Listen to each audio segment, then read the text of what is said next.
It's time for a new evolution in raising golfers, one that doesn't involve headaches, tears, or heading down the path of unknown. Whether you're trying to introduce children to the game of golf, help them play competitively, or play at a collegiate level, you're in the right place. This show is for any parent, player, or coach who wants to build a better team at home and on the golf course. This is the Raising Golfers Podcast. Hey, what's up, everybody listening to the Raising Golfers Podcast? I'm your host, Travis Hauser, PGA professional living here in Carlsbad, California. I'm so happy this week we're adding in this episode because I've got a few thoughts that I'd like to share with you all. And it's also US Open week. And I have the pleasure of going to the US Open, which will be this Sunday, the final round. And for you listeners, that was yesterday. So I don't know what's going to happen, but I'm super excited to go out there. It's going to be my Father's Day gift from my family. And I just can't wait to go and be on the golf course at Torrey Pines. Last time I was there was in 2008 at the US Open when Tiger Woods beat Rocco Mediate in the Monday playoff. And I was fortunate enough to get a ticket to go to that Monday playoff. Oh man, we'll talk about a fantastic finish there. That was amazing. So now, if you're listening to this, I would recommend you go back and also listen to some of the past few weeks' episodes. We had some fantastic interviews with guests Tim Kramer, Nicole Weller, and Dr. Beth Brown. And there was kind of a trend that we were talking about a lot of similar things, but there was a lot of just differences that they all shared. So many good things. Go back, take some notes. Also check out the raisinggolfers.com website. And on our website, I've also got the wisdom that they shared in each episode. Go back, check it out, listen to it, because it's going to kind of tie into what I'm going to sum up today, which is what I'd like you all to do and have your junior golfers do, and that is play more golf and have fun. Before we get started, though, if you haven't already, go follow the podcast's Instagram and Facebook pages. Also, if you could kindly subscribe to this podcast on Apple Podcasts and give this podcast a review. It'll certainly help share the message with the rest of people in the world who would like to benefit from the information that you get from this podcast. So thank you very much if you've already done it. And also, if you haven't already, share it with a friend. Somebody you think that would benefit from listening from this podcast, that would get a lot of information to take away to help their junior golfers out, whether it is a parent or a coach or a player. Tim Kramer, who was on last week's podcast episode, he had a really good kind of sum up of fun in itself. And he said fun and play get a bad rap sometimes. And I would say that I would agree. And I feel like when I look back at my career in coaching golf, 4 years I was out in Shanghai, China. I love the experience. We had a lot of fun out there, but there were times that I do believe that fun and play also got a bad rap. And I did feel a little bit of pressure to kind of coach these junior golfers a little bit too professionally, not allow them to have as much playtime and fun time that I think that they should have had. And towards the end, we really incorporated it at our golf academy, but I kind of wish I would have implemented even more, and I wish I knew what I know now then. Of course, we could probably all say that about a lot of things in life.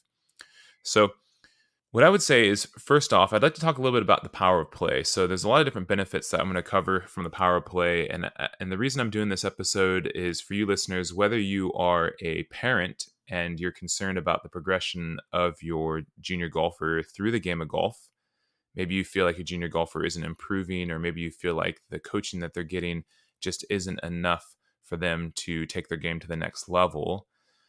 Then I think this will be a kind of a good episode for you to have some realizations about the process, but also just how important play and fun really is. And if you're a coach listening, this episode's going to be great too, because this is something I personally struggle with sometimes with my own thoughts about how to balance a golf lesson or how to balance a group golf lesson. And a lot of times I have to think back to, what is the goal of this lesson, or what is the goal of this session? And I think when I think about the goals of every single class, I think number one is I want to make it a positive experience for the children. And then I'd say there's things that fall under that experience. And one of them would be play. One of them would be definitely to have fun. One of them would be, of course, safety. And then, of course, I want them also to walk away and they should learn something. Now, sometimes they'll learn something directly from me, or they might learn something from what the environment provides. And that can be play, or that can be fun. So some of the cognitive benefits that children can take away from play would be that sometimes, when they're just out there playing, maybe it's they're playing games or activities, is they learn how things fit together, and they might be able to start to connect the dots with maybe distance control and putting, or connect the dots with why in chipping the ball has to pop up in the air, land gently on the green, and then roll to a target. And sometimes they may not be able to connect those dots until they actually start playing games. I mentioned this, I believe, on last week's episode, but I did have a parent when we were doing our 9-hole event for our Operation 36 program. He came to me and he said, my son's, he's got 2 of them. My son's putting have both improved on the golf course. And he said, now I can see why you guys do so many games and activities, because they can relate to that. And when they're at home practicing, they talk about these games. And that's kind of, I feel like it's kind of connected those dots for them. So I thought that was really cool to hear. I think it also allows them to use some of their senses as well. So in the toddler classes or the preschool classes that I teach, we try to use as many of the senses as possible. So, we do a lot of things with touch and feel and smell and listening and hearing. And I think if we can kind of tie some of that in, or with the games that we are providing for the children, it may allow the children to be able to use more of those senses. And I think that ties into some of their learning process along the way. And then I think the last thing, just with some of the cognitive benefits, would be the creativity that comes out of play. And, a lot of times, Neil Plimmer, he talked about this many times, is you've kind of got task-based learning and you also have games-based learning. And if you think about task-based learning, they're of course still playing while they're doing this, but you give them a task and you say, okay, get the ball from here into this big circle. Now, 2 different children might figure out how to do that in 2 different ways, and they might be creative in figuring out how to do that. You could also give them an obstacle where it's, okay, you got to get the ball to go under the tree and then into this big hoop behind the tree. So one children might grab a 7-iron, the other might grab a sand wedge, and they both might figure out how to do it, but they're going to be creative in their own way of doing that. And I just love that about play and how that can kind of bring that creativity out of children and how much they can learn from that. Now, there's a lot of physical benefits as well. I would say it really supports their motor skills, and such as even things like energy and stamina, flexibility, and just general body awareness when they're out there playing. And with games, I think it's great to keep the environment very active. So sometimes even if you just add in little elements where they actually have to, instead of just staying in one place hitting golf balls in the driving range, making them move back and forth, or if they score a point, then they have to go over to the scoreboard and write a point on the scoreboard. Those kinds of things I think are huge. And I would also say, just generally from a coordination standpoint, I think that play just brings so much out of children. And it's interesting because when I talk to even adults, not just junior golfers, I ask what their past sports experience was. So whether they played previous sports or what they did. And for me personally, if somebody tells me they pretty much played everything growing up, I can almost right away tell that they're going to be probably better off starting out in the game of golf. Now, that doesn't mean that they're going to be a better golfer, but I think what it means is that they've already had previous play and learning experiences that when I then coach them or give examples of how to get the ball into the air, whether it's a chip or a pitch, I think they're going to be able to kind of connect some of those dots a little bit faster than maybe somebody else.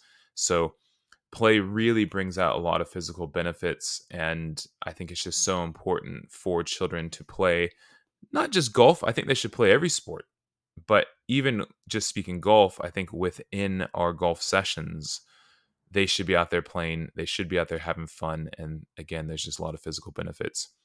Now, a lot of social benefits as well from play. So it really helps with children and it helps them interact with others. Now, I had an episode back last year. It was the power of the environment and community. And I think from the social standpoint, I prefer that children learn in groups. And I think, again, the power of that community and that environment can actually teach children so many things beyond the words that are actually coming out of my mouth as the golf coach. And I think just that social interaction for them in play is huge. And during these social interactions and during the play, there's a lot of games. So sometimes there's rules, and they learn rules through play. And with the games, maybe it is structured where there is a rule that an adult has given, or maybe sometimes the children can create their own rules within some of the games. And again, that creativity starts to come back out, and they can do this all in a 1 hour golf session. And man, I'll tell you what, when you give them the opportunity to create and you give them an opportunity to kind of set their own boundaries, that generally seems to be the times when you ask them, hey, what was the most interesting thing you did today? Or what was the most fun you had? And usually the children will say the thing that they created was the best thing. And just think about that for a moment. If we can give children enough opportunities to be able to create on their own and do this with their peers in a social environment, in a community they feel safe in, I'll tell you what, they're going to have a lot of confidence and continue to thrive. With play and games, they learn teamwork. That's a life skill. Camaraderie, another life skill, and just general friendships. Some of my closest friends today are the guys that I grew up playing golf with as a child. Now, of course, I'm a little bit different. You know, I love the game of golf. It's my passion, it's my profession, it's what I'm trying to administer to my students and my own family to get them into the game of golf and love it for a lifetime. But here we are.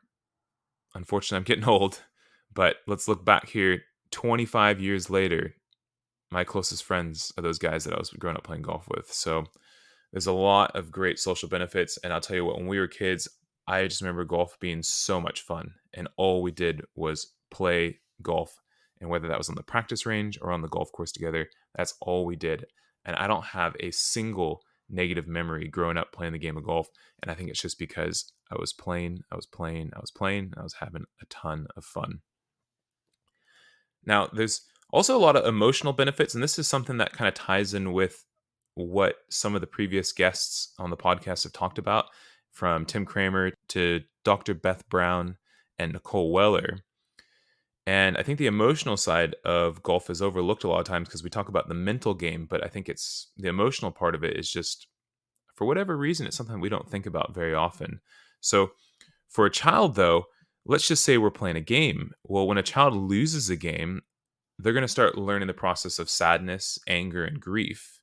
And they also might learn how to then overcome those emotions or how to control those emotions a little bit better. And then over time, that's going to help them not only just on the golf course, but I think just generally in life. And I think play brings a lot of that out. And I can tell you what, I've been playing from the day I was born. I still like to play a lot. And for me, I do remember as a child, obviously not enjoying losing. I still don't enjoy losing, but I can tell you what, I take it so well now compared to even when I did even as a young child. And I think it's just because play groomed me and my emotions to be able to understand and control those things of sadness, anger, and grief. And now when I play, I understand that there's going to be a winner, there's going to be a loser. And if I give it my all, I put in full effort, then I did the best I could. And that's what we should be praising with junior golfers as well.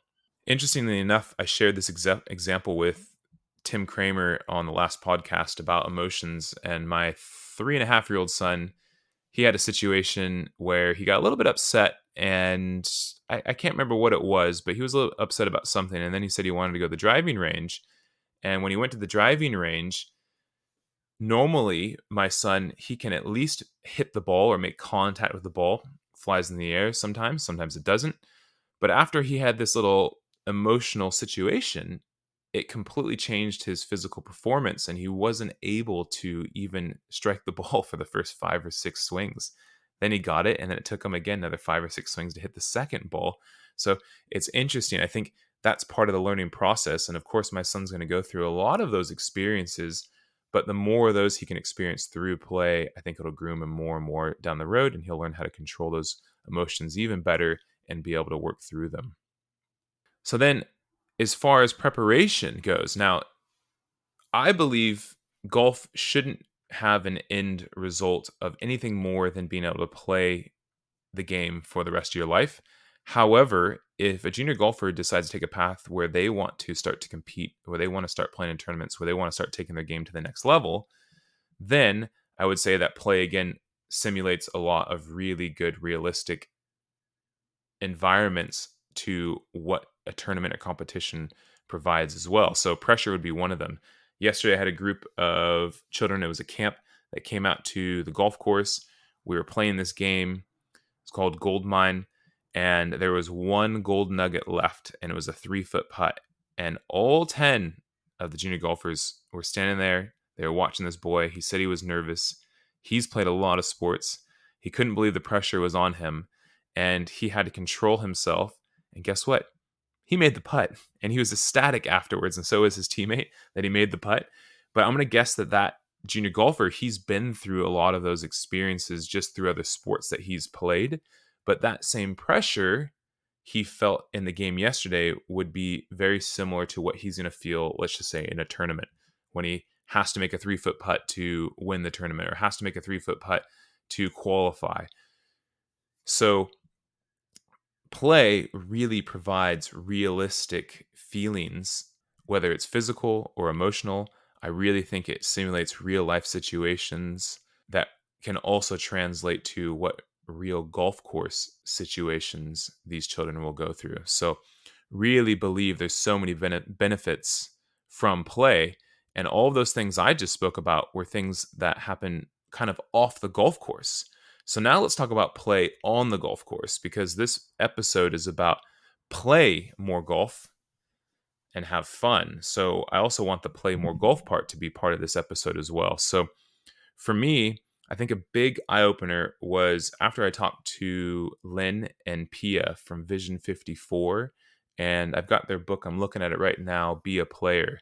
It really was an eye opener for me with my coaching and just my mental thought processes for my own children as a father about how important it is for us to be athletes and be a player for golf on the golf course, not so much for just being a golf hitter on the driving range. So if I look back on my youth and I look back at what I did growing up in the game of golf, all I did was I played a ton of golf. And when I was growing up, it might date me a little bit, but golf lessons weren't those things that you really do weekly. It was one of those things you might take 1 or 2 a year growing up, and that was kind of what I did. But the majority of my learning happened on the golf course or on the practice range playing with my friends. And now when I look back on that, I think, how did I get so good at golf from just not really having much instruction, but really just playing a lot of golf on the golf course? And it's, the golf course provides learning environments every single day. Every time I go on the golf course, there's something new I learn. There's some new situation to learn. And it could be from a good result. It could be from a bad result. But there's just so much you can take away from being on the golf course. I took 2 new students on the golf course yesterday. They'd never been on the golf course before. And they hit a shot on their first shot, and they hit it into the next fairway on the left. Now, between the 2 fairways was a bunch of trees. So I said, what club would you use to get this ball to go to the hole? It's probably about 30, 40 yards away. And they said, well, my sand wedge. And I said, okay. So I let them hit their sand wedge, and guess what happened? They hit it straight into the tree. So then we talked about the loft on the club face. And I said, well, what other club do you think maybe we could use? And they said, well, maybe I could use like a 7-iron, but I'm not supposed to use a 7-iron because the 7-iron goes too far. I said, yeah, but will it go lower? And they said, yeah. And I said, well, is there anything you could do with maybe the power of the swing to make it so it doesn't go so far? And they said, well, maybe I can do like a chip swing. And I said, okay, let's try that. Hit the shot, went perfectly under the trees, back out into the fairway just in front of the green. Now, there's a learning experience where I probably would never cover that in a golf lesson on the driving range, but the golf course and the environment provided that for that student to really go through. And so, that ties in with creativity and so many things that I just love about playing more golf on the golf course and how much you can learn from it. And I think it's just a fantastic learning environment for all of us. Now, going back to some of the stuff from Vision 54 from Lynn and Pia, I think when we're out there on the golf course, I don't think we should necessarily be out there just practicing golf swing. I think we have to practice our athleticism, and we have to be able to go back and use some of our senses, and we have to be able to use our human skills.